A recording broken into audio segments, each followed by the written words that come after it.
The only time black men are allowed to speak is when it benefits others.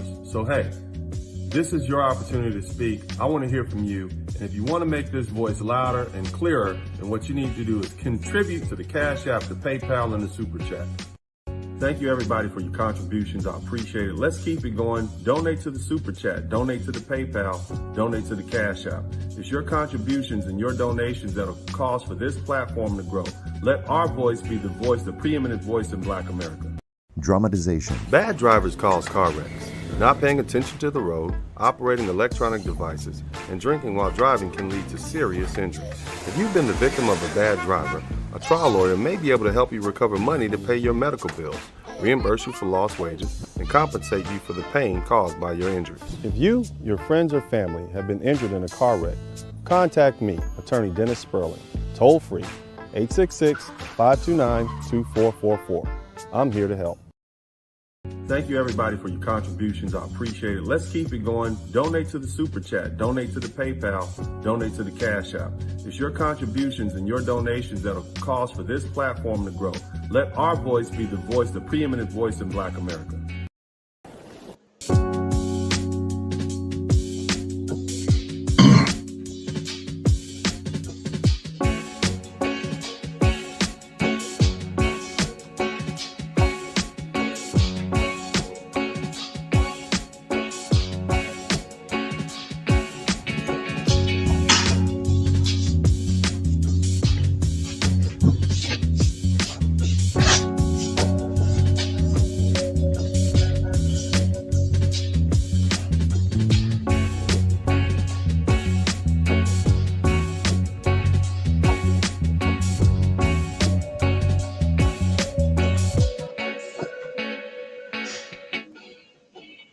What's up, y'all? This is Dennis Sperling, also known as Uncle D to the homies. And I want to have a conversation with you guys today about my voyage into Red Pill Awakening, awareness. Basically, in 2010, I began writing these books, Rules to Live By. Unbeknownst to me at that time, I was trying to figure out how and where I made a mistake, because at that time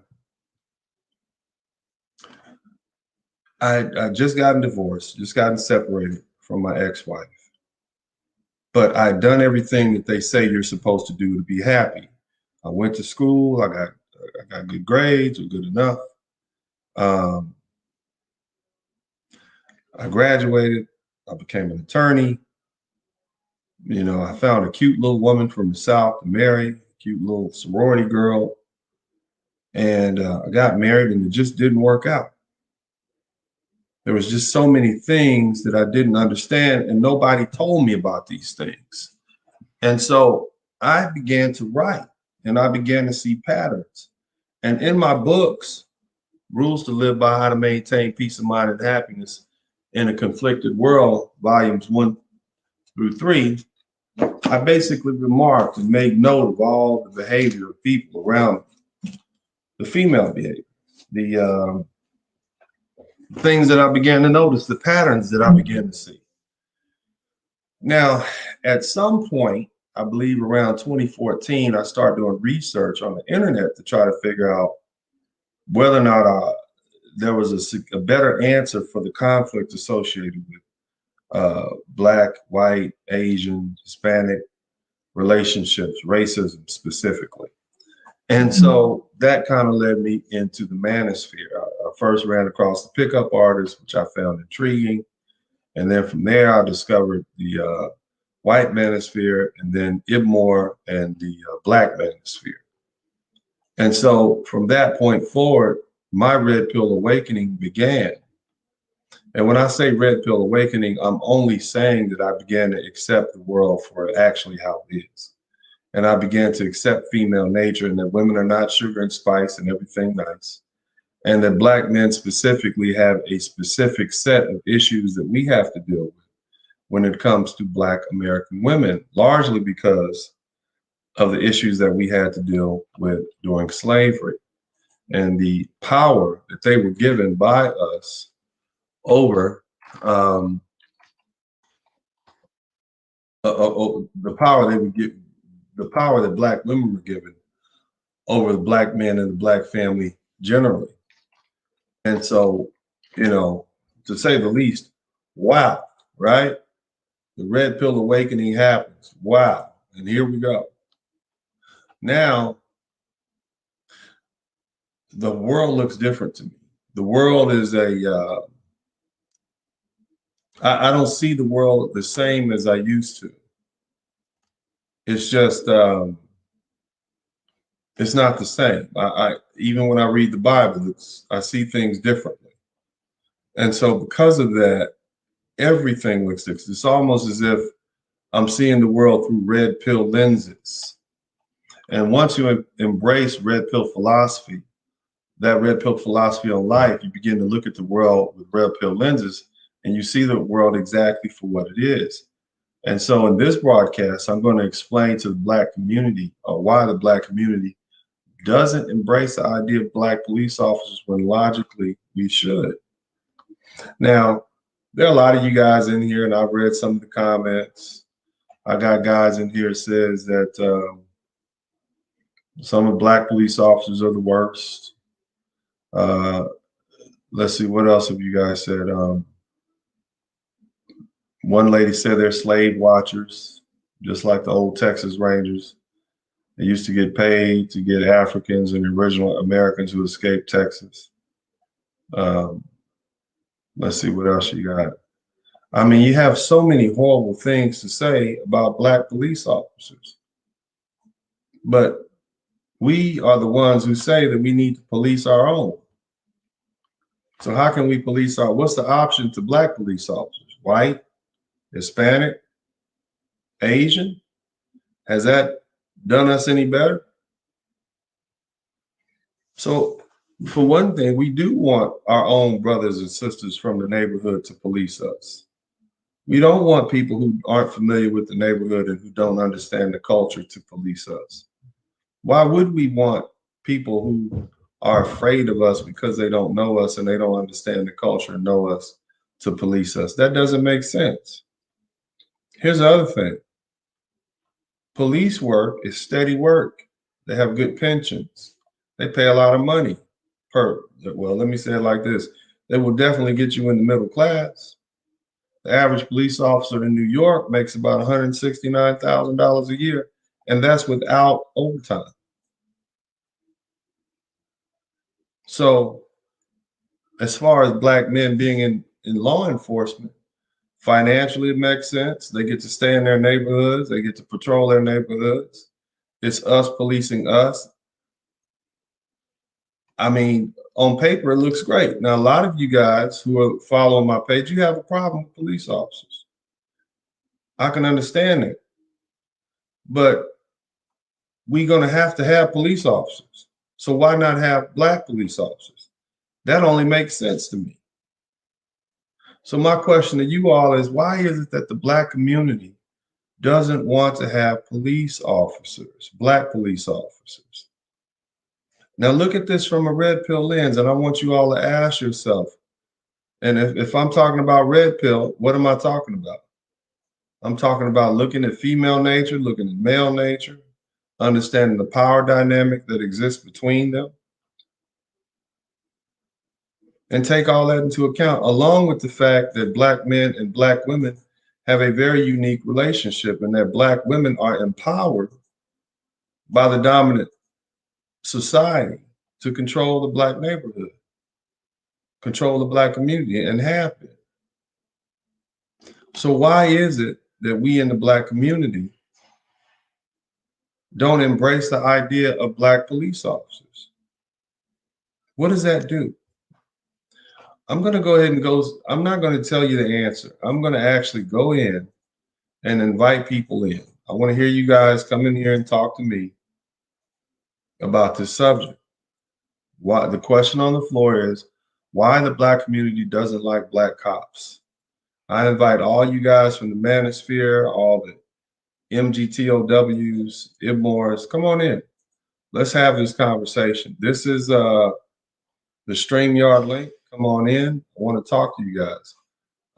In Sadata Roy says, not all black folk is kinfolk. Black folk are I think he said many black folk are dysfunctional. Give them the authority. They act like a fool. It's bigger than police. Could be as simple as a customer service relationship. People don't have a problem with police officers. It's just the behavior of some. That's the difference. So I'm referring to black police officers, and I'm assuming that Sandata Roy is a black person. Sandata, please come into the chat room. Let's talk. I would love to have you come in. I'm very interested in having you come in here and explain to me why you think that black people, basically what you're saying is many black folk are dysfunctional, give them authority, and they act a fool. That sounds like something that a racist person would say. That sounds like something that a white supremacist would say about black people. So my question to you is, where does that come from? Why would you say something like that? Candyman says, I agree, but some police ride for deep in their vehicles. And it only takes one to act out to make it rub off on the other officers. I get it. I want you guys to come in and let's have this conversation and let's talk about it. Tell me what the alternative is to black police officers. Because we all agree that we need police officers. Because what happens if there are no police in the neighborhood at all? Who does that job of policing the neighborhood fall upon? It falls upon the men and the women in that neighborhood.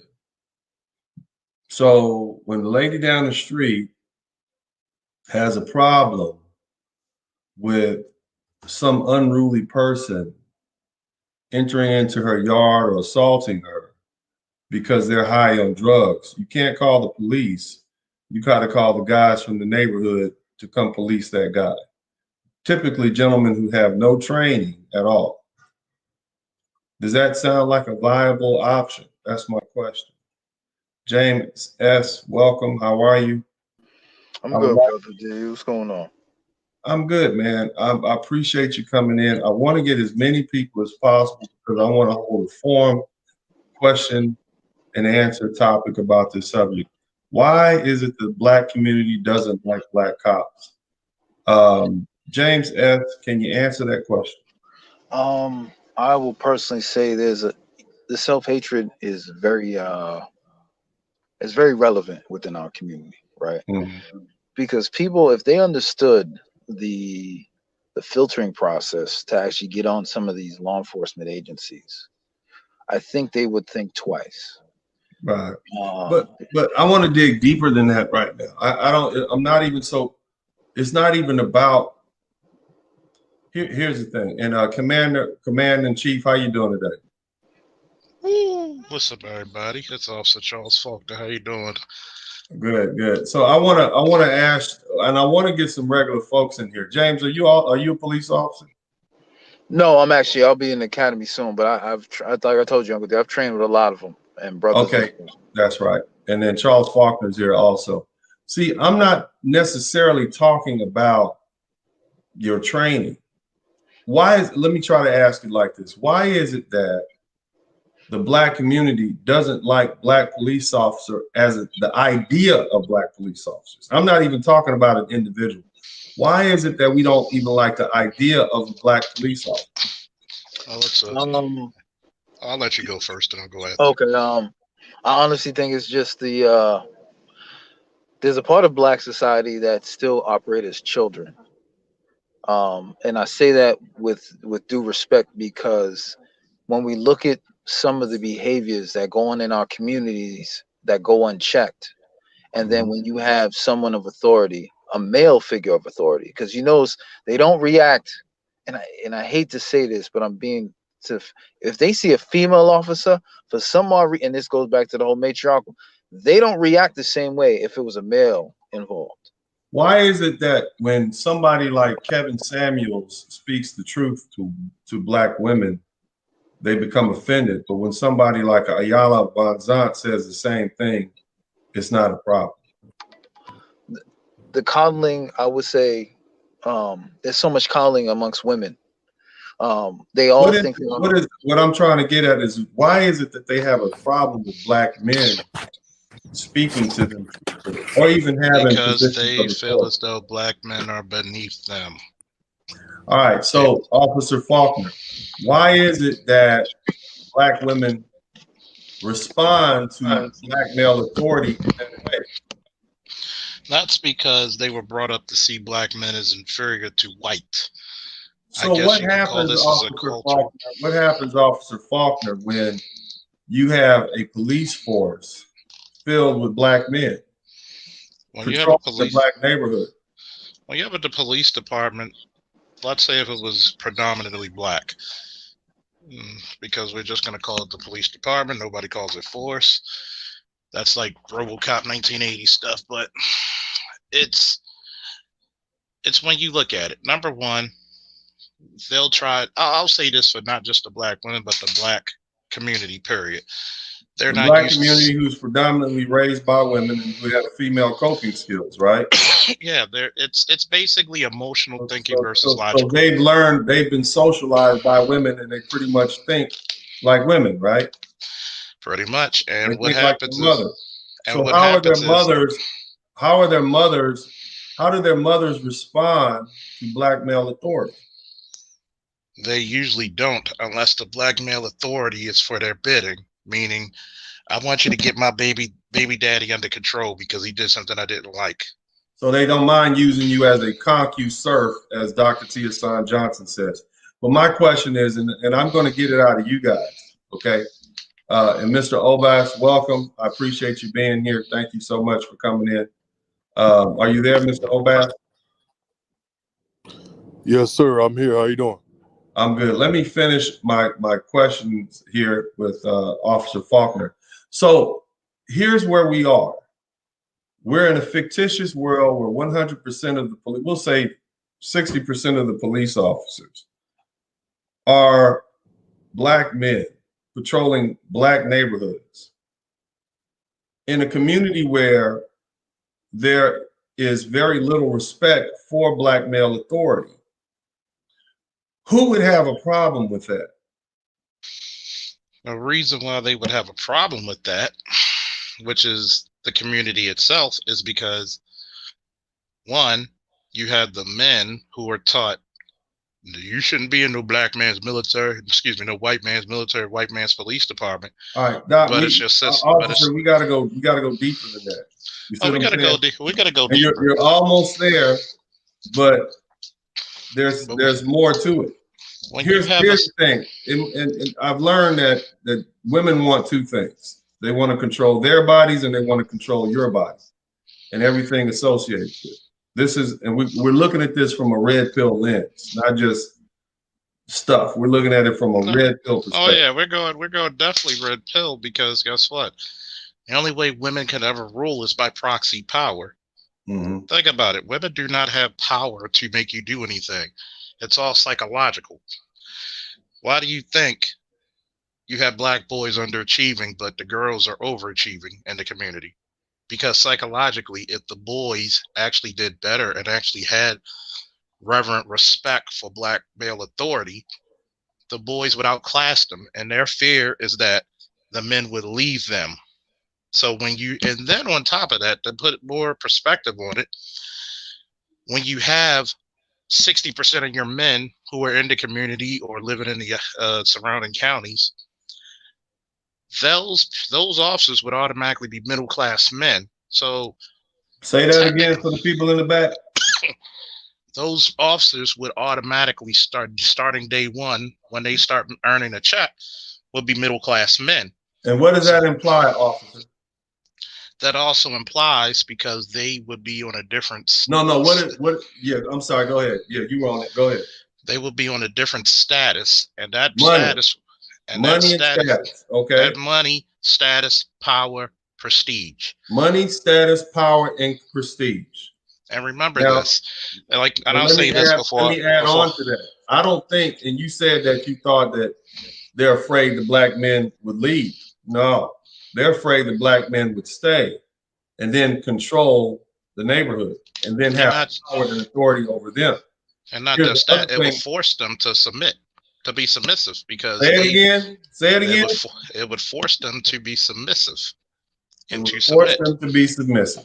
So they could no longer control. They would no longer have the Pookie and Ray Rays to control, because the Pookie and Ray Rays, the day they graduated from high school or whatever, got their qualifications, as long as they didn't have criminal records and physically fit, you know, maybe they played high school ball or something, they could go apply to the police academy.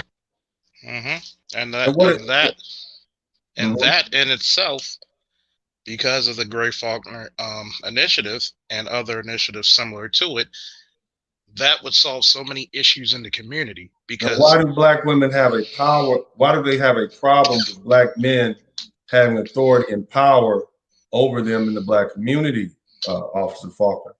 Number one is because they get to dictate what goes on in the community, and they can promote a standard.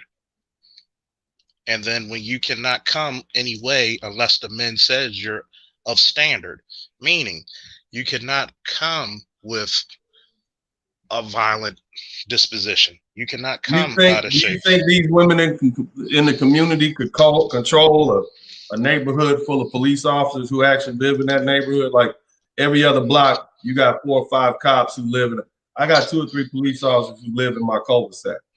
You know what would happen? That neighborhood would be so damn safe.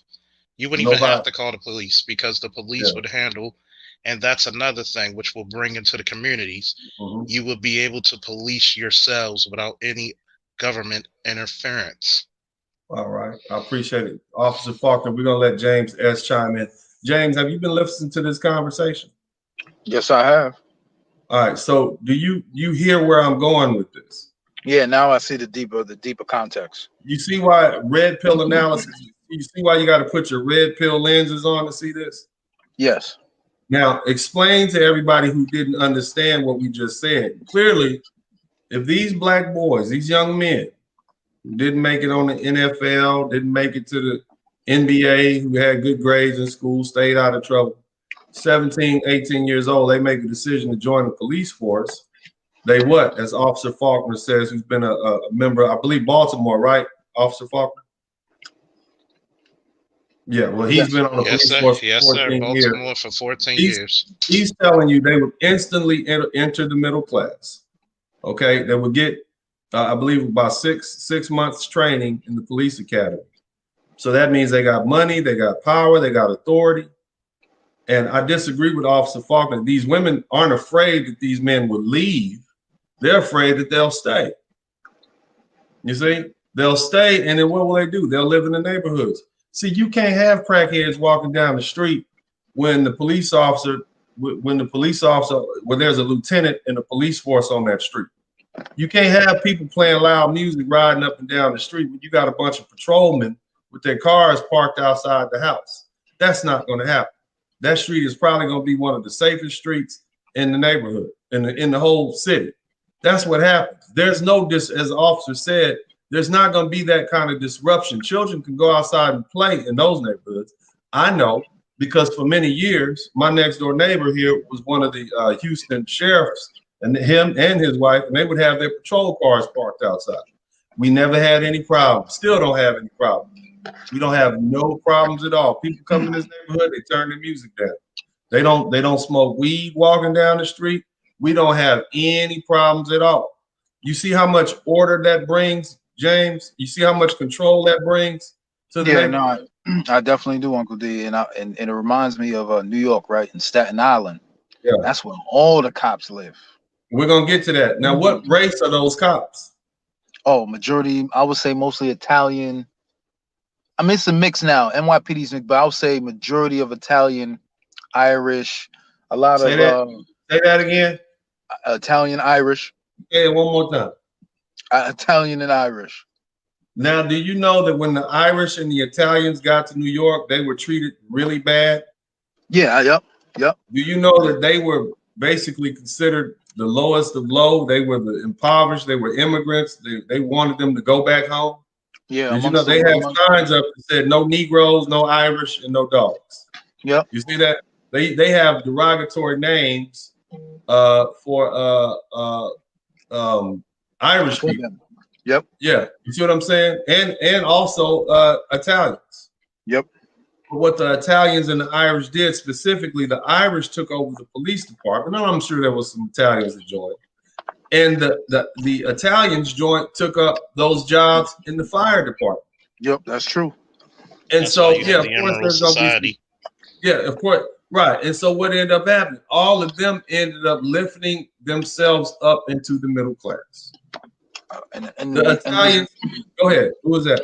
And I was gonna say, and a lot, like I think Brother Faulkner hit it on the head. It's when you start to reach certain numbers financially, it changes dynamic drastically, especially if you can get a community of men to stay in one particular neighborhood. As you say, better tax revenue, better education system, much order, higher property values, and that only attracts more like-minded individuals because they know there's order in that particular area. And as you said, Uncle D, now that puts the demand on women to step their game up to understand, right, this it's not a game anymore. Now, okay, so we got that piece of the puzzle established, okay, fellas, and I appreciate you guys helping. You know, I want you guys to say it because it's easier for me to get the information out of you guys. I don't want to say it. Now, let's go a little bit. Let's bring out another piece of the puzzle. Okay, who has dominated? Was there a time when black police officers, let's say in Harlem, it was the thing to be? Yes and no. Was there a time in, I don't know, in America at some point where joining the military was the thing to do? Yes. Okay. So at some point between now and then, it fell out of favor with the black community. Do you guys have if you want to guess, when did that happen? It happened in the mid 80s. And why is that? Early 90s. Why is that? You had the crack epidemic, which started, and you had the war on drugs, which originally started from Nixon, but was galvanized by Reagan. Where so we got a date. We got 80s, 90s, right? Right. Who? Yeah. When was it? And point out a firm time, because I can go all the way back to World War II when brothers was wishing to join the military. This was in the 1940s. They were fighting to join the military. They were getting in there. They wanted to prove themselves to be men. Even back to the Civil War, brothers. If you look at that movie, Denzel Washington in it, Glory. The brothers was fighting to get in. They wanted to fight, prove themselves as men. That was a rite of passage at a certain point. You see, the white boys did, and the black brothers wanted to do it too. It was kind of like a rite of passage. So we can say as early as the Civil War and as late as World War II, which happened around 1940s, going to the military was a cool thing. You see what I'm saying, for a brother? It was a thing to do, right? It was one of those distinguishing things that you saw a black man in uniform.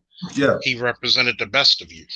All right. And if you look in the 1920s, 30s, and 40s and whatnot, being a black police officer, that was a proud thing, right? I know people like, yeah, my dad was a Chicago police officer. Proud of that. That was something that was a big deal in the 1930s, 40s, and 50s, because a lot of those military guys got out the military, and all the way through the 1950s, being a black cop in a black neighborhood was a thing to do, right? Right. Because you actually had the communal spirit. Right. So what happened between the 1950s and the 1990s? What happened to the black community during that time period, or 1980s? What happened? Either one of you guys. We can go off you first, Officer Faulkner. Well, 1950s, you still had a good amount of black men to about the 80s. But in the 70s, a lot of feminist laws were invoked, plus the war on drugs. And what came with the feminist laws? Where one, they were given privilege and benefits and also incentives over men, meaning you had the Title IX. And what did that do to their minds, this feminist philosophy that brought about these laws? Well, the feminist philosophy said they were either equal or superior to men. Okay. In every way. All right. All right. And so what effect did that have? And when you say they, you're talking about women, Black women Yes. specifically. What effect did that feminist philosophy have on Black women uh, at that time? Did it make them better wives? No, because being with those feminist ideology actually made them poor wives. They wanted to be Mhm. partners and not husband and wives. They Mhm. wanted to. They wanted to join the. And They wanted to what do do everything partners the man have? wanted If to we do. have a company, me and if, Officer Faulkner and Attorney Sperling had a company, we 50-50. We have equal Mhm. power, right? Correct. Okay, go ahead. I didn't want to cut you off. I just wanted to get Oh that yeah. nugget out of there. And when you have that partner dynamic, you know, a lot of women lost the ability to become wives, and in actuality, lost the ability to become proper mothers. Hmm. So they down. So what happened with feminism? You downplayed the role of men as protectors and leaders and Hmm. heads of households. When you were given, instead of actually fighting and earning, you were given incentives over the men, which gave them a psychological profile saying, I don't need a man, and they thought they were independent. And what Okay. happened was the quality of the boys you produce were lowbrow due to this infeminization. Okay. Now I'm gonna ask you some more series of questions because it's another place I want to see if we can get with this logical conversation that we're having. Does if you're a feminist and you're of the opinion that you're equal to a man, how is it then would you promote men becoming police officers who have the authority of the state to control you, take your life, handcuff you? How would you And that how would you feel about a police officer, a Black police officer at that, if you're a and feminist? that's where I was hoping you were going. See, a lot of feminists actually played black women to the trick bag. They actually gave a lot of the jobs and a lot of the civil rights and what was it called, affirmative action positions that were supposed to be for black men who legitimately fought for those positions, such as military, high ranking positions in the military, such as police, fire, and other civil service occupations. Not only did not want to see black men in positions of power, they actually agreed with the white feminists to tamp down the boys from getting these positions and actually taking it for their own. What And happens I, if these Black men get in these positions of power, like police officers and captains in the police force and lieutenants? What happens then to those men? those men They not have more only power than what? not they have more power in the city. They have more And more power, influence. more authority. And let me throw this in here to you. We as Black men are in a power struggle with our women. Hmm. The reason that they can barely give you a compliment is because to compliment you is to uplift you and gives you a better position over them. And that's the fatal flaw they have psychologically. We Right. don't have to tear down women to upgrade ourselves, but they have it in their minds. We have to knock the man off the pedestal in order for us to survive when you don't even have to at all. Well, brother, in order for them to control you, you got to be broke. You got to be jobless. There are some women who would rather have a Pookie and a Ray Ray be their child's father than a man who has a position of authority, who has money, who's in the middle class. That's why you got And 80% of the women having children by 20% of the men. and You that's see what I why mean? brother And Spur they and, prefer, go ahead. and that's why brother Sperling, they want the men to be in a subservient role. They will Right. say out of their mouths they want leaders, That's what but they say. they really want you to be a figurehead when they're the power behind the crown. Yeah, and they can't tell you what to do if you got a gun, a badge, a job. You don't need them. You got a Mhm. union protecting Yeah, the job. They can't do yeah. that to you. You They see, want to play. so, They want to play Rasputin. right? And so James, I don't want to leave you out this conversation. If there's anybody else who wants to come in, I would love to have you guys come in. If you have something you'd like to say, but we're pretty much where we need to be. But the link is in the chat room. Get the super chats up. I know y'all have never had this conversation before anywhere in the manosphere. Basically what we're explaining to you. And James, you're gonna bring the point home for everybody. This is what I want you to do. You ready? Mm-hmm. Since the 1950s, what's happened from the 1950s to the 1980s? What's happened to the Black marriage rate? Oh, it's declined drastically. Who runs the black household? Women. Who teaches the children? Women. Whose ideals and notions of how society should be is driven into the children? Women. So if women say we don't like these black men being in control of us, and these black officers would have control and authority over the black neighborhood, do you think those children would favor black police officers? Of course not. Yep. So let me ask you this question. Why is it that the black community doesn't like black cops? Oh, it starts back to the root, women. And I don't want to say all women, but the psychology of having a matriarchal system. Bro, you can say all women, bro. You safe here. Okay. You can say all black women have an interest in women maintaining power. Black women maintaining power. That's okay to say. This is Dennis Sperling Unfiltered. You're okay to say it. No human being wants to give up power once they've attained it. There is no interest there. Black women do not have an interest in giving their power that they've been given by the dominant society back to black men. Yes. They have no interest in giving control of the black community back to black men. Why would they do that? That's not, human beings don't give power back once they've taken it, once it's been vested into them. Yep. Why would they give it back? I mean, and so they're going to do anything they can to maintain power. You can't do that if you got a community of black men who are middle class, whether they be police officers, lawyers, doctors, whatever, who are in control. At that point, you're going to have to bow down and listen to them. As Chief Faulkner said, you're going to have to be submissive because you don't have the power and authority to even control them anymore. Yep. So do you see why the black community doesn't like black cops? Yes. Let me flip this on his head. What if all the black women in America said, unless you are a black police officer, I would not give you any any physical attention of any kind? Oh, I mean, you see the tables flip over. It'd be a drastic shift. If you don't become a black police officer, you will not be invited to the cookout. Is that what Maxine Waters said? It's funny, and look what happened in DC. I know she was looking for them black cops. Yeah, but you understand what I'm saying, brothers? I totally do. I totally do. It's because our sisters don't derive a benefit from us having authority. So it doesn't matter if you're a black cop who's in the middle class. It doesn't matter if you're a black fireman. It doesn't matter if you are a lawyer or a doctor or something like that. They don't benefit from us having power and authority. Can I ask you a question, Brother D? And brother, yeah, go ahead, bro. And then we're gonna get to brother, yeah. So with that being said, knowing if black men were in the position of power, right? Yeah. Is there a notion that they think that black men will retaliate or behave the same way as they are? No, because I don't see that. Well, bro, they look. Let me tell you something, man. Let's look at some of these comments that we got from some of these folks, man.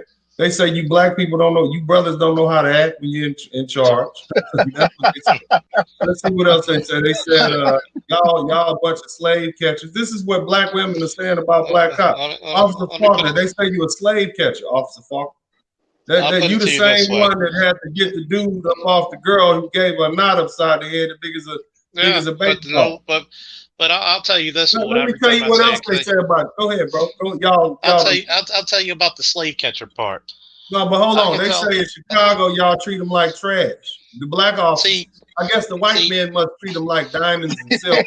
Here's the crazy part, right? Hey, go ahead. Here's the crazy part. You'll never hear, and I'll say it again for your show once again, that you'll never hear of all the times a black officer look out for them. You'll never hear that. You'll never hear when they're dead wrong, license suspended. Tags are as bad as like rotten apples, and they let them go away. They won't actually remember that. And by the way, for anybody who believes the slave catcher, I said, first of all, a lot of you people go into bail's bondsmen, right? Those are the modern slave catchers. Policing started in London in 1820. See, the problem is, bro, here's the problem that you're going to run across. You got a lot of black men over the past 60 years who are demoralized by black women. And they so were demoralized. they have the mindset of black women. They have their mother's brains operating in their mind, so they're emotional. You see what I'm They're saying? emotional. They're And, emotional as and, hell. and because of that, you can't. I'm saying, look, bro, if it's only 20 million of us and we only occupy about 26 cities in the United States, doesn't it make sense for us to try to run? We want to police our own, right? If You you know got why? a 70% black police force, you see what I'm saying? Isn't that a good thing? I think You know so. why? You know Go why? ahead. Because they I'm gonna don't let you want to go, and see then a we're gonna go to black man. Robert Phillips. Go ahead. They don't want to see a black man in power. Even with the slave catcher stuff. 1829. Sir Robert Peel, when he started the Metropolitan Police Department. Okay? He So started that's it shaming. because he said, But see, the reason I'm not even paying the attention to that because that's shaming tactics. And of those of course, us who look at things through a red pill lens recognize that's a shaming tactic in an attempt to try to get us not to do something. You see of what I'm saying? course, and That's no of different. course, That's no different than black folks telling us, well, we don't like black district attorneys. That's who the hell you want as the damn district yeah. attorney. And here's the reason. You want a criminal judge who's a black man from the neighborhood to be the damn criminal judge. That's who you want. That you want And your people to be in all those positions so that they can be in control of the situation. That's what you yeah. want. And But here's the crazy anyway, part Robert about it. Phillips, let me talk to Robert Phillips. What's up, Okay. Robert Phillips? Bro, go ahead. You got to put your shirt on, man. We got kids watching this. Yeah, that's what I'm doing now. All right, but go ahead, man. But and then we're gonna go to man of tomorrow. I got you. So, it is true what you're saying about the women and all of that, but it's not just about the women. See, you got to look at it, and you got to look at it as a whole. When the drugs came in, we started talking about no snitching. Then we was having these women telling us about no snitching. And then so when you actually Well, let me ask you look a at question. that, Hold on, go let me ahead. ask you a question. Why would the women be interested in you not snitching on the drug dealers who are selling drugs to the people in the neighborhood? Because we have women that sell drugs, just like we have women that think they are I get pimps. that. That's true So, too. But the vast majority of those drug dealers were who? Men, right? And young boys, right? Yep. And Yep. who was receiving the money from that primarily? Who was receiving the benefit? The women. Right. So there was a comedian. His name is I forget his name, man. He's a white dude. He recently, Bill Moore. He said, you white women. He said, let me talk to my bitches for a minute. He said, you white women, you watched us destroy the world, rob it, and then somehow you slid your Gucci booted foot over the gate of oppression and got in the front of the line. I say, how you do this? You said you basically rolled around in the blood money, and now you trying to blame us for it. If you listen to Sister Scheherazade Ali and I suggest all you guys look her up, Scheherazade Ali. She was saying stuff back in the 80s, like, the reason why a lot of these boys, the recipient of a lot of their drug money and a lot of their illegal action, money from that, were women. And so, of course, they would get behind the policy of no snitching because that's their son, their baby daddy, their husband, their boyfriend out there hustling, getting money, getting it back so they can get them handbags and whatnot. That benefits them. You understand what I'm saying? So as long as you are a CompuServe, as long as you are willing to supply the sperm that they need to reproduce and to serve them is not a problem. But the minute start thinking on your own, the minute you start having authority on your own, given to you by the state because of your good works, because of your training, it's a problem. See, it wouldn't matter if it was police officers or sheriffs. It wouldn't matter if it was military. It wouldn't matter if it was firemen. You see what I'm saying? The minute black men start coming up, we start getting authority and power and middle class money, and we are able to then make decisions. We ascend to a position of authority in the black community.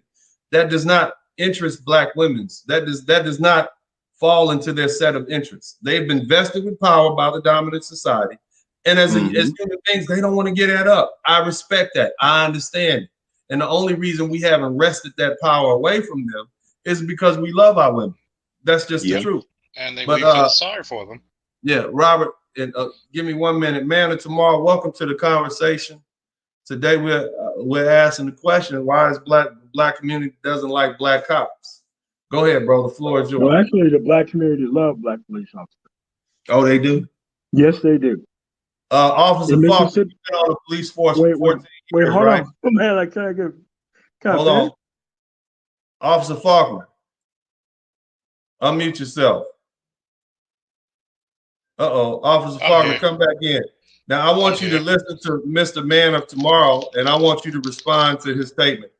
Man of Tomorrow, go ahead and continue, and then you can talk to Officer Faulkner. All right, well, here's the thing. Me and Officer Faulkner are very well aware of each other within the space within YouTube. I am from Mississippi.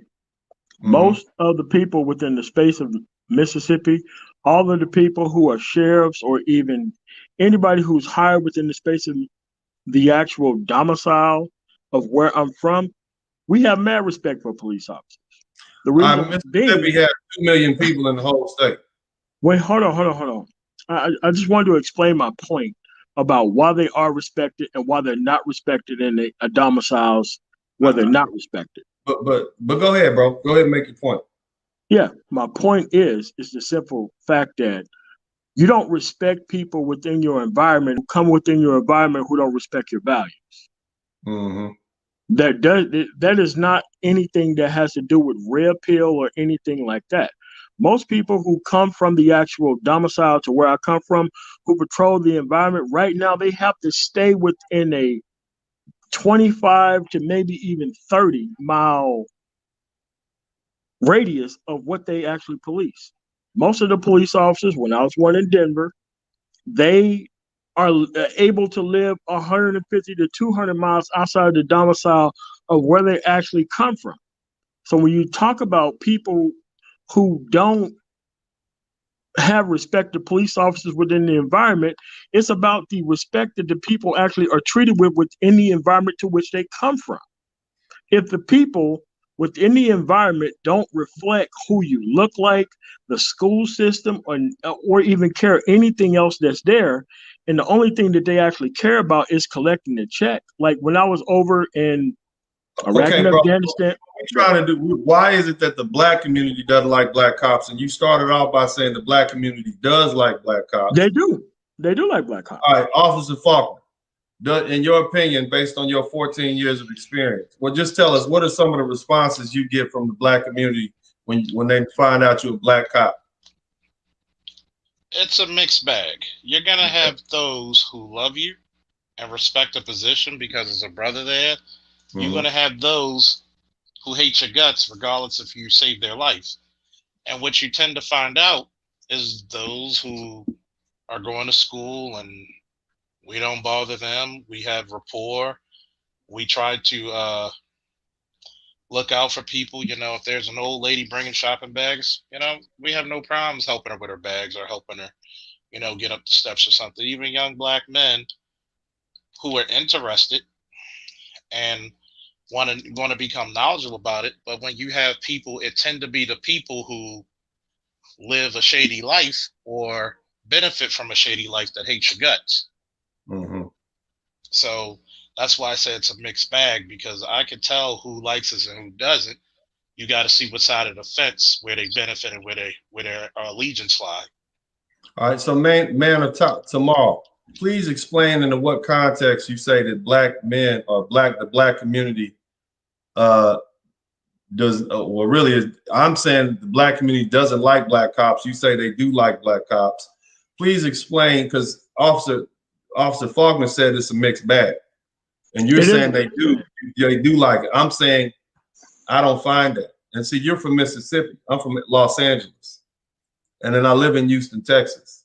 Yeah, Mississippi has about 2 million people in it.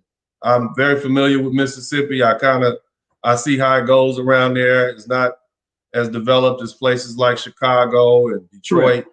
And so you're going to have the same guy you graduated from high school with, who graduated from your uncle.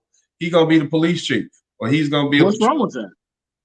There's nothing wrong with it. But what I'm trying to tell you is that in places like Chicago, where they have 10 million people, in places like in Denver, like once I in left the military, like New York, where they have 12 million people, in places like Houston, Texas, where they have 8 million people. you're not going to have that sort of camaraderie that you'll have with the local police officer. Although we should, it would be nice. You I don't mean, have, it's not the same. It's yeah, not it's the not same, the and I can same. explain the But I'm difference. saying Mississippi is unique in this context. But go ahead. Like Mississippi can be the actual experience for everybody that's out there. It's called local law and local enforcement of who's hired to actually patrol the actual streets that you are been in. What part of Mississippi are you from? For the Mississippi Delta. What So high let school did me, you graduate? What high school did you graduate from?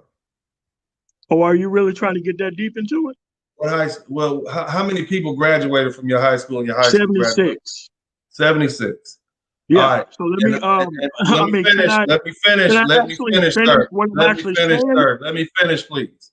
So you got 76 people. Of those, how many were men and how many were black men? It was pretty much half and half. Okay.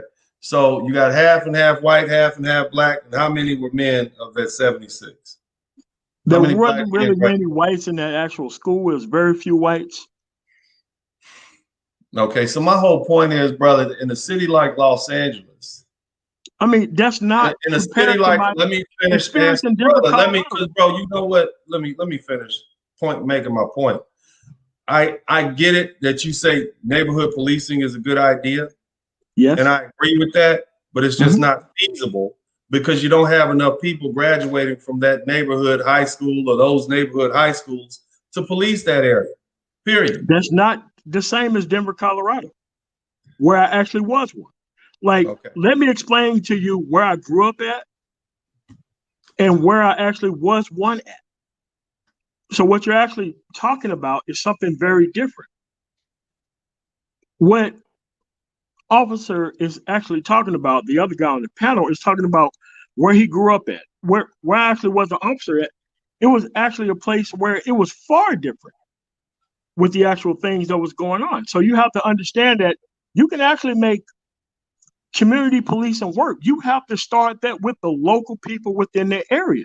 It isn't something that you do from the actual bottom up. It has to be something from the That's top great. down. That's great. But see, the reason I keep breaking you up is that's not what we're talking about. We're talking about why the black community doesn't like black cops and the whole, and I'm talking about it from a whole different area to what you're talking about. We're looking at it from a red pill lens. And so the question now is, why is that? And the reason is because culturally we've been taught not to like police officers. That's the whole point. It doesn't matter about police. We're not concerned about community policing because you can have the idea of community policing all you want to. The folks still won't want the police. They still don't want to promote black police officers. That's my whole point. And so when we get, and I get, man, and tomorrow you wanted to say what you had to say, but that's not the subject that we're talking about today. We're not talking about community policing. We're talking about why black folks in the black community, as Officer Faulkner said, has a mixed bag. In my hometown, LA, they hated the cops. They hated black cops, white cops, Asian cops, cops that you didn't know what their ethnicity was. They hated them all, which is why LAPD, it's better to say that you're a crack dealer than to say you're a police officer. You see what I'm saying? That's the environment that I grew up in. So, man, tomorrow you're welcome to come back in, man, but don't be offended if I'm trying to guide you back to the conversation that we're trying to have. James S., man, unmute yourself and come on back in. Anybody else who wants to come in and have this conversation, come on in. Join in the conversation. You all are welcome. James S., anything else you want to add? Well, I mean, I think it just goes back to, as you said, the power shift, right? Yeah. And for whatever odd reason, this illusion that black men will be destructive, corrupt, in power. I always look at like as you brought up, I think in one of your segments, the Moors, right? Those were elite black men that controlled an empire for almost 800 years. Right. So to say that black men can't lead with justice and a significant rule, it's just asinine. You know what I mean? Well, the crazy thing is, man, we just got rid of a president who's probably one of the most corrupt people in history. And he's a white man. You see what I'm saying? But anytime a black man does anything, then I mean, it's the greatest offense of all. I don't get it. You understand what I'm saying? Like, No, I totally yeah, agree. you're gonna have some bad cops. You're gonna have some bad black cops. You got some bad white cops. But you got white cops out here shooting brothers in the back as they running away because they don't want to get arrested for their child support. You see what I'm saying? Why is it that we look at black men and we judge as black men and black women? We judge ourselves so harshly. You see what I'm saying? Like, Because they look at them as sellouts. because they already looking at them. Yeah, go ahead. Let's just take it out the bag. They think they're sellouts. Yeah, that's what I meant when I said earlier. How does the black community perceive, or how do they, why is it that they don't like black cops? They call them sellouts, slave catchers, all them other mean, nasty things. Instead of looking at them as assets, which every other race in America would, you look at them as what? Oh, they selling out. They sell out the community. Yeah.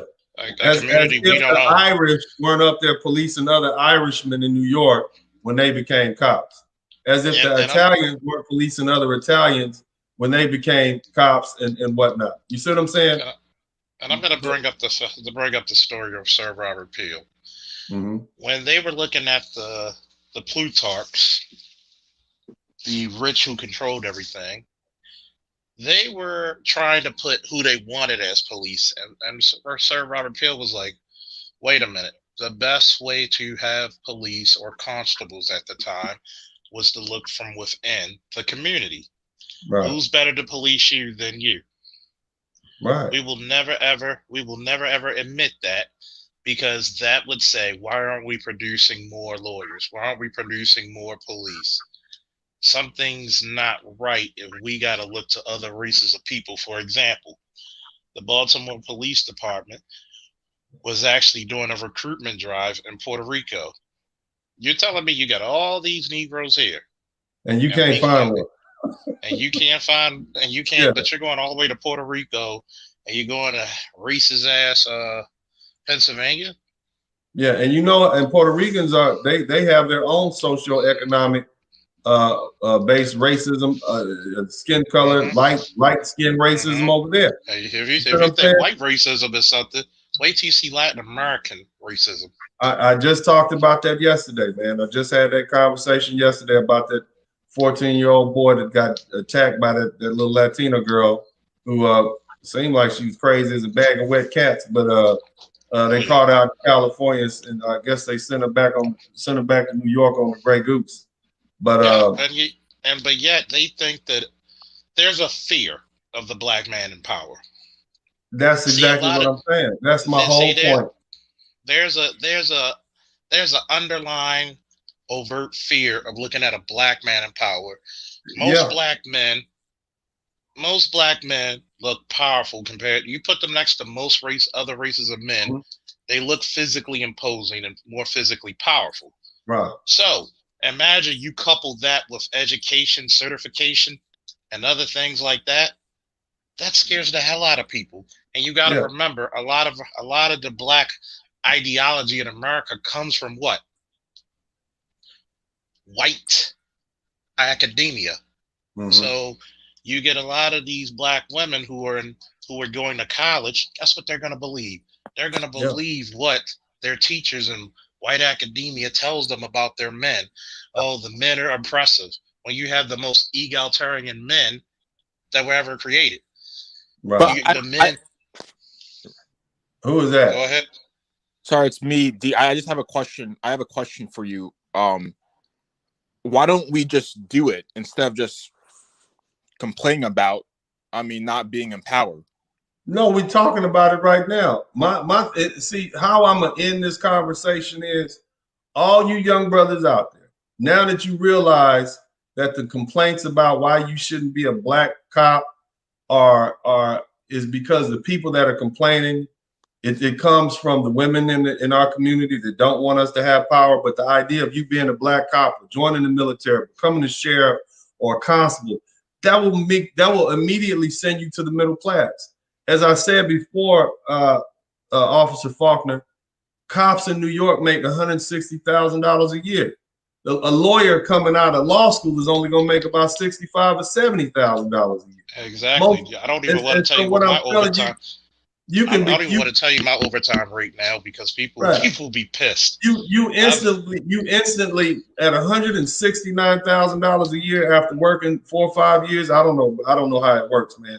You instantly become one of these high value men Your pay that grade Kevin every year Samuels you're talks getting about. every year you get a pay bump. You get almost a what? Every year. You see what I'm saying? You get Why your wouldn't third if year, you live in the neighborhood, if you from Baltimore, Detroit, if you from Chicago, LA, you from Houston, you from Jackson, Mississippi, you from Miami, Florida, Orlando, Atlanta, you from all these cities, North Carolina, the cities in Charlotte. Why wouldn't you join the police force? Man, go out there and get that money, young man. You 18 years old. We want to see you on there. Don't forget who you are. Remember, you're a black man in America. Remember, these are your people that you're policing. You see what I'm saying? Yes, do that. There's no reason why you shouldn't do that. There's no reason why. I'm not even asking you to join the military. You just going to police the community. You see what I'm saying? At least you could argue, I don't want to go to the military because I don't want to shoot nobody. I don't want to die. The vast majority of these police officers never even pull their gun from their holsters except doing training. I'll tell you this: when people make that excuse of going to the military, you got to think only 25% of military is combat arms. I know, man, but I'm just saying because somebody's mama gonna say, but whatever. It's a civilian job. It's not even a military job. You get to stay in your hometown. You get to drive around the same old neighborhoods you used to drive around. I think they give you what, like 2 days off? I don't know how it works, man. But you would know. But 2 to 3 days, 2 to 3. You literally have so many days off that most people can't even fathom how many times I'm off. It's a viable option for you young brothers. The only people that don't want you to get that is people that don't want you to have power and don't want you to have authority, don't want you to be respected in your community. You see what I'm saying? You can do that, fellas. Get that money. Hell, you don't even have to stay a cop your whole life. You can go be a lawyer, be a police officer from 18 to 28, take some night classes, finish with college, go to law school and become a criminal defense judge, a lawyer, a judge, or anything like that. It can be just. Do you know how many people I personally know who's done that? I'll give you a good example of yesterday. I know plenty, but go ahead. I'll give you a good example of yesterday of all the money black people are giving up in the community. Yeah. My sergeant, because I'm on light duty because I'm about to go to surgery the 25th for my ankle line of duty. He calls me up. Yeah, the city messed up something on our checks and they owe us some money, so we got a check. I'm like, all right, I'm thinking it's like $200, $300, $400. I open up the damn check.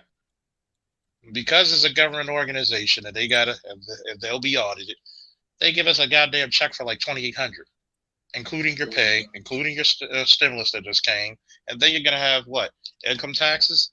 Yeah. So there's so much money left alone, and then your overtime rate is ridiculous. You brothers might as well benefit from the fear they gen up of black men. Y'all go be cops, go be police officers. You're always gonna have a job as long as the TV is running. As long as black men are the big bad boogeyman, you brothers might as well benefit. I would love the irony of that. Right? I'll tell you this one, Brother Sterling. That Capitol fiasco. I have a couple of people that I personally know who were in it, and I work with them or went to high school with them. Black men, if you have a clean record, the U.S. Capitol Police is going to go through a crazy recruitment drive. Yeah. They're going to double, if not triple, their numbers. My God, because they're not. What did that Senator Lindsey Graham just say? Lindsey Graham. He just said money is no option to catch these fools. He just told you.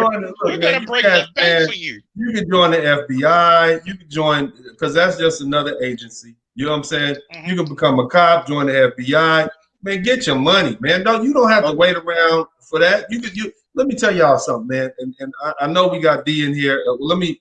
I just got one comment. Let me let Roberts talk, and James and D, and I'm gonna go ahead and wrap it up. Robert, what else you got to add on to the conversation, bro? Well, I was just gonna say, on me speaking personally, and I'm glad that I caught this show. because I was thinking the same thing, and a lot of the issues that y'all are bringing up now were the issues that I was playing in my head, and I'm like, no, I see the way that this generation is, and me, I don't have no problems. If you're trying to do harm to me, hey, harm gonna come to you. But I'm looking like, wow, but the way that these kids and the way that we have been training these kids, I would have to kill, these kids and their kids. And so that's what made me shy away from actually, joining And the you know force what? As a and, black and, police and all that. officer, let's say you were a black cop, man, you're gonna be getting out the neighborhood. You're gonna be talking to them people. They're gonna know who you are. Yeah, you're gonna have some knuckleheads around there, but for the most part, man, it's a whole different kind of level of respect that you'll get as a black police officer. See, I'm not talking about why does the black community not like white, Asian, Latino police officers. That's not the subject that we're talking about. We're talking about why the black community, or as Chief Faulkner says, why does the black community have a mixed bag of like and dislike about black police officers? These are your own sons. These are your fathers. These are your uncles that are patrolling your neighborhood. Y'all, I mean, you can only, it only goes so far for you to tell me, oh, they just as bad as the white boys. I don't believe that. I believe the police officers are going to do what police officers do if your ass is out of line. I believe police officers are going to put you under handcuffs and put you in the back of the car if they catch you committing a crime or they think you've committed a crime. I do believe that.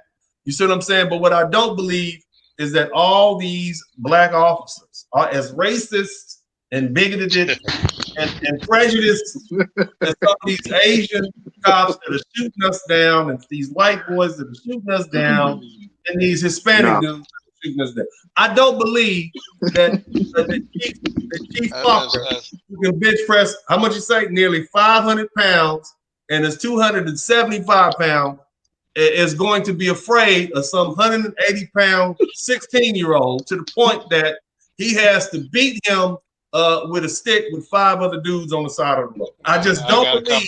I got a couple of stories. You see what I'm saying? I don't believe that. I don't believe that either. I don't believe that he's gonna see that black boy as a monster and be so afraid of him. He's going, oh my God, it was just like this big bear was coming. I believe that if Officer Faulkner had to, instead of using his pistol, he would, let me say this, he would neutralize the threat, but it wouldn't be to the point that the boy couldn't go home to his mama's house with a black eye. Yeah, he got whooped on, but he did get shot.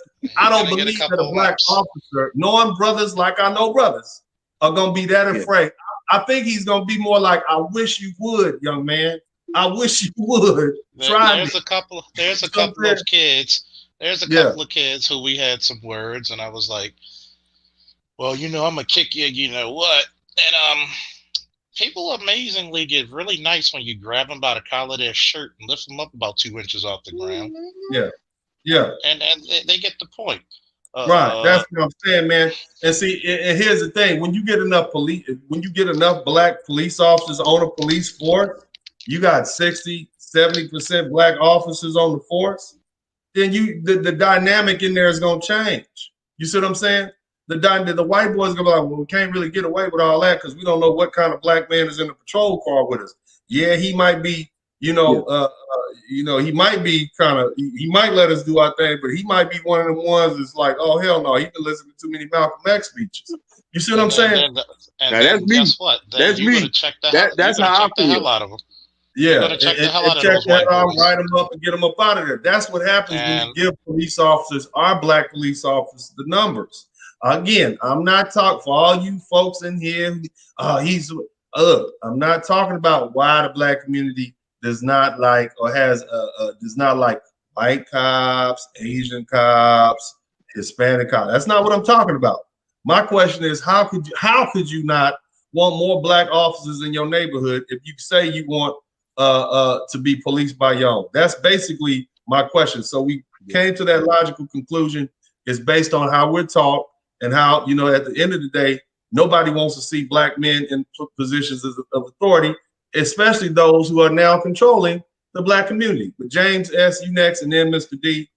James S., man, go ahead, man, chime in and give us some more of this, what you got Well, to I say. mean, Uncle D, it's amazing how we went from defunding police to hear Lindsey Graham saying money's not an option. Man, they were never going to defund the police. Man, are you kidding me? They were never going to defund the police. But go ahead. I Yeah. want you to understand, what are the 3 things you need to run a city? And I'm going to teach you this.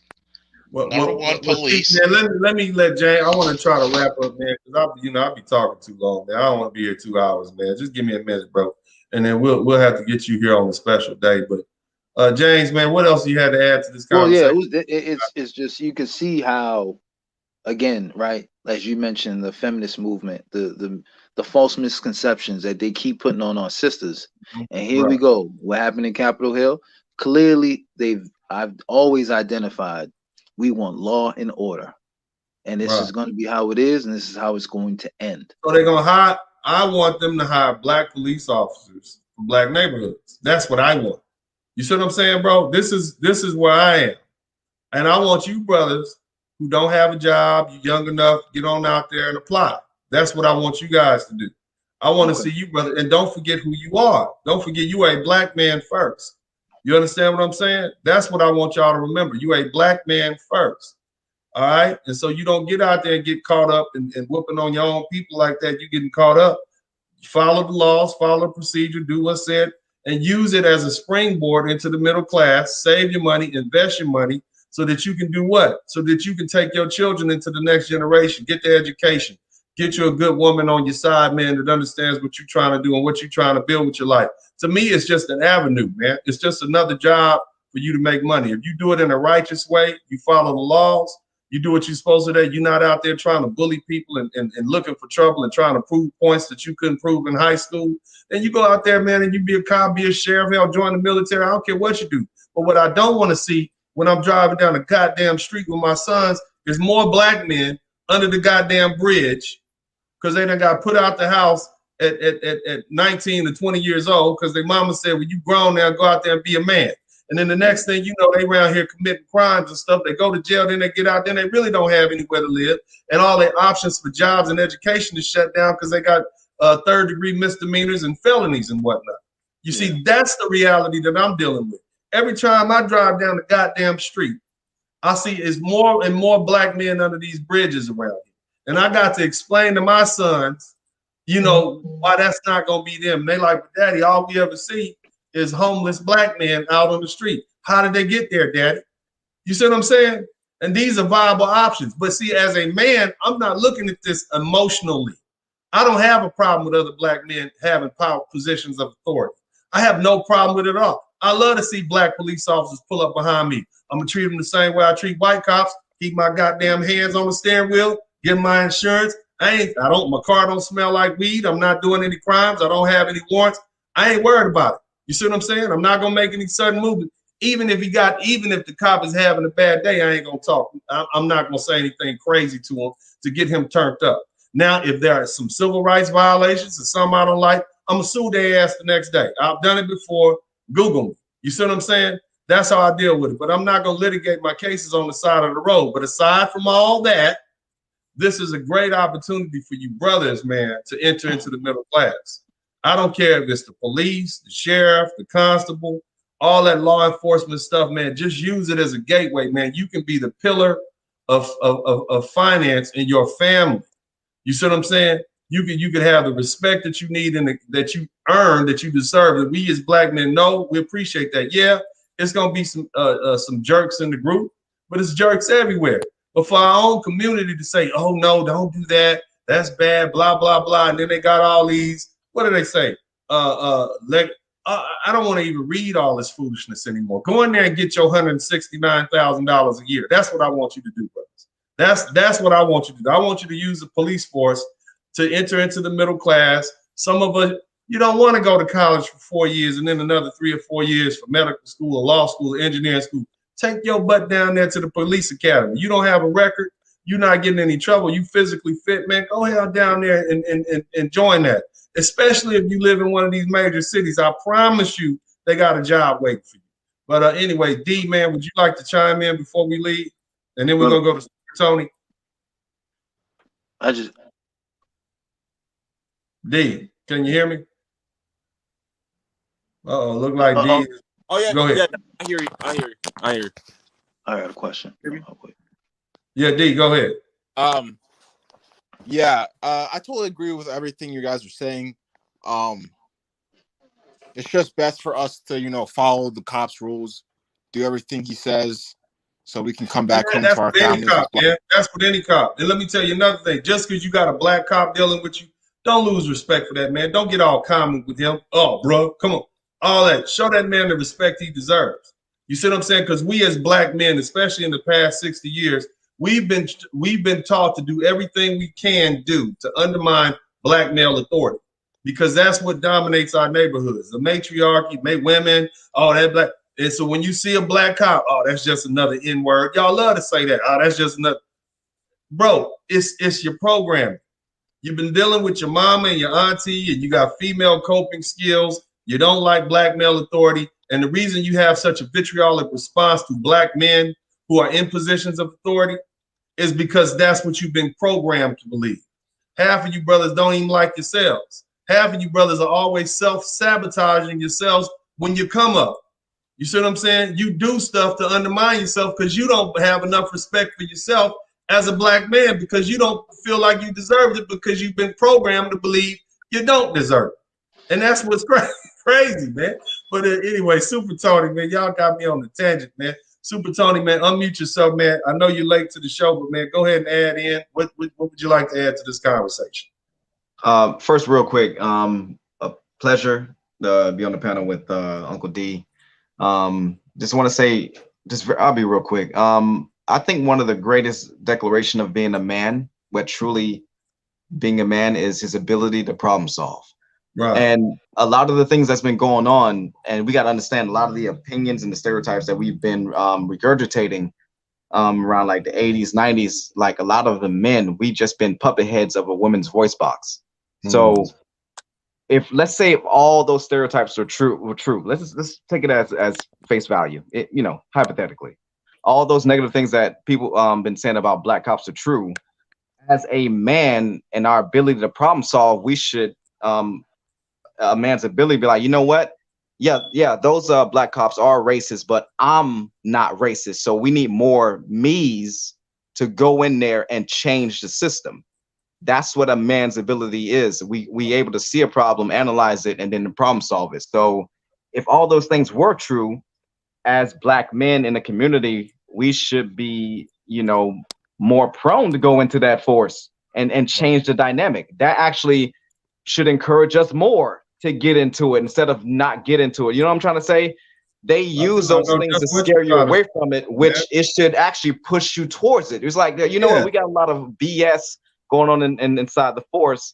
We need, that's why we need more people that are not like that going in there. So it's actually a flip. So we actually have got that women mentality where we see problems, we point at it, and we complain about it, but we don't actually develop the physical and emotional fortitude to go change it, and that's, right. So like I said, we took it as face value. We should not be running away from becoming police. We should actually be going towards it to change that the dynamic and the demographics of it and that perspective of it. Thank you so much, Super Tony. Who was that?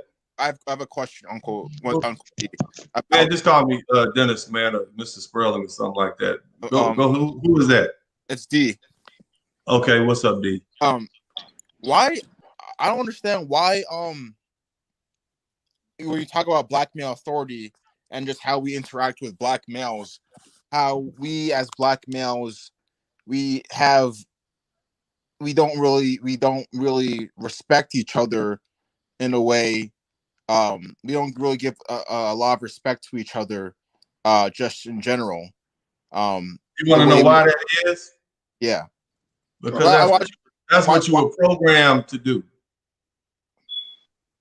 You were programmed by your mama and society and the women around you and the other men around you not to respect them ninjas. Man, forget them. That's what you were programmed to do.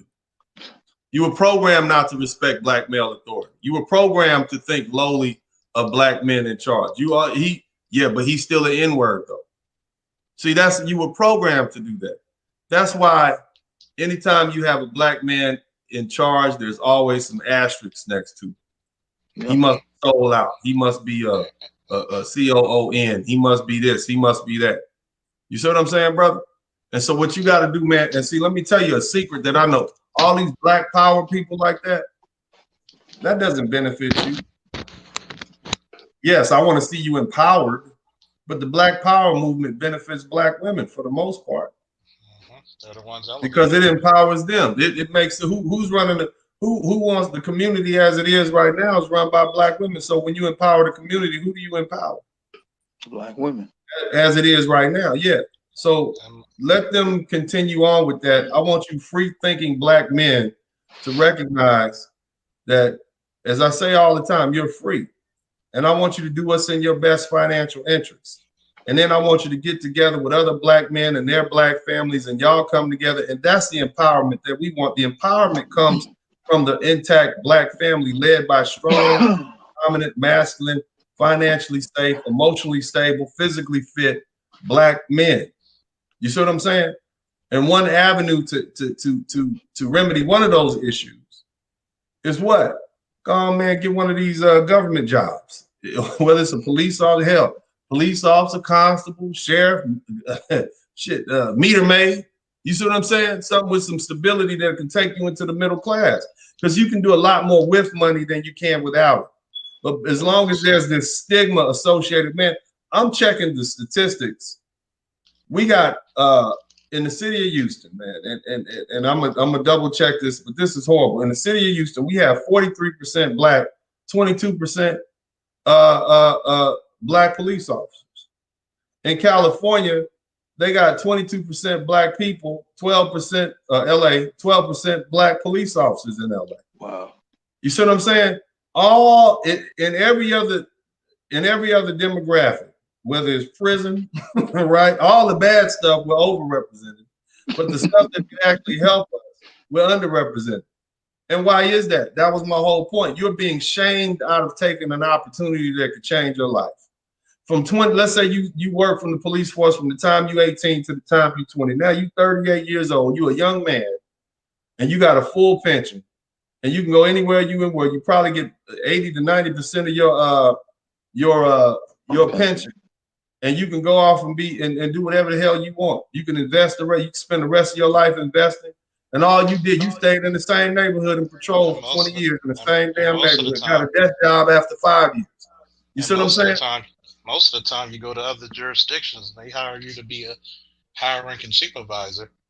Like, for example, you have a lot of brothers who go into other jurisdictions, and they end up running the whole department. Wow. There you go. You see what I'm saying, man? Don't let these folks, man, in this closed-minded foolishness. There was a time, and I know a lot of you young brothers don't believe this, and I don't expect you to, but even speaking standard English was considered talking white. You see what I'm saying? It was damn near, you was damn near a sellout just because you knew how to articulate the Queen's English as good as any American can, right? And so we finally shook that, right? We finally shook that and said, it's cool to go to school, bro. Going to school is a good thing, man. Learn how to speak. You know, let's move away from it. And so now we got to get away from this other stuff. Look at the Irish, man. They treated them like garbage. They treated the Italians like garbage when they got to the United States. They joined the civil service, firemen, policemen, and now look at them. They as white as the rest of the white people now. They've all descended into the middle class. They seem to be doing all right to me. You see what I mean? Uncle D, they control Boston PD. Like they do. Iron Fist. It's called the Emerald Society. Yeah, that's because they took it over, man. I'm going to talk about this on my show later tonight. Yeah, man. Anybody want to talk about it? We'll talk, and I'll say this on the Charles Faulkner Jr. channel. A lot of your authority issues and your hatred of police stems from your low-key father issues. Mm-hmm. Tell them again for the ones in the back. Go ahead. I'm going to talk about this tonight on my channel, Charles Faulkner Jr. Your low-key issues with authority and the police stem from your low-key issues with your father that was never worked out. And make sure you explain to them it came from they ragged ass mamas, because the mamas was the one bad mouthing their daddy. He ain't nothing. Blah blah blah. You see what I'm saying? Don't forget to add that part in. You see what I'm saying? So you brothers, man, look, man, I love you. I want to see you do well. It does not do me any service. It does not do me any favors to mislead you in any way. What I'm telling you may be uncomfortable for you because it's not something you've heard. You've been told not to like the police. You've been told the police are bad. They always trying to run the community, tell us what blah blah blah. Look, man, we talking about black cops. We're not talking about all the rest of the police. We talking about your brother who joined the police force. We talking about your uncle who used to be a cop. We're talking about your granddaddy who was a cop back in Mississippi, where a man of the brother was from earlier. I forget his name now. That's who we talking about. That's who we're talking about. What they did after that and how they were able to become pillars of the community. How they, how they were able to finance their children's education on a police salary, because it's a good salary. It's something you can do. I want to see you brothers healthy and strong and have an education. And I want to see you do well. And I want to see you enter into the middle class. I want to see you brothers do well. It doesn't really matter to me whether you become a cop or join the force or become a school teacher, a nurse, a doctor, or any of that stuff. Become a plumber, an electrician. But what I'm saying, man, they got these good jobs over here where black men are underrepresented. Who better to police the black community than black men who are from that community or nearby communities who understand the community and the culture and the dynamic? Who better to put in authority than men who have never and not had, who have had their authority undermined? That is a great lesson for you brothers. That's what I want you guys to do. Just think about what I'm saying, man. This is, there's money out there to be made. Okay. You cannot convince me bad things about my brothers. I know my brothers. I'm not saying we're perfect. What I'm saying is present these black men with an opportunity and they'll rise to the top. And so the only thing holding you brothers back from going in there and trying that is that you've been shamed and guilted and made to feel bad about joining the police force or becoming a sheriff, or becoming a constable, because, people are telling you, oh, they're the bad guy to the black community. But then I'm asking you, and that's the whole point of this conversation, why are they telling you that? Where is that coming from? And as you see, it's as hollow as everything else that we've seen now that we're putting on our red pill lenses and seeing things for what they are. But either way, man, this is Uncle D, and I'm up out of here, man. Thank you, Commander-in-Chief. Thank you, James S. Everybody else who chimed in. I appreciate the conversation. It's been spirited. Anybody who's on it, look, don't be offended by me challenging you. You see, and don't be offended by me redirecting your questions back to the topic at hand. This is what I do. You see what I'm saying? This is why this page is different. I'm respectful, but I'm going to challenge you. And if you off subject, I'm going to say, hey, you off subject. Let's get back to what we're talking about. But either way, man, I love you guys. God bless you, man. I hope y'all have a wonderful day. I'm going to come back in later on today, and I'm going to talk to you all about trust accounts, about setting yourself up and setting your children up so they don't get robbed in family court, so that that girlfriend that they decide they love and has children for and whatnot, she don't take all the money that you saved up and rob his dumb ass. So we're gonna talk about trust accounts later on, saving your simp son from family. That's what we can say. God bless y'all. This is Uncle D. I'm out, man. Uncle D. Okay, y'all be cool.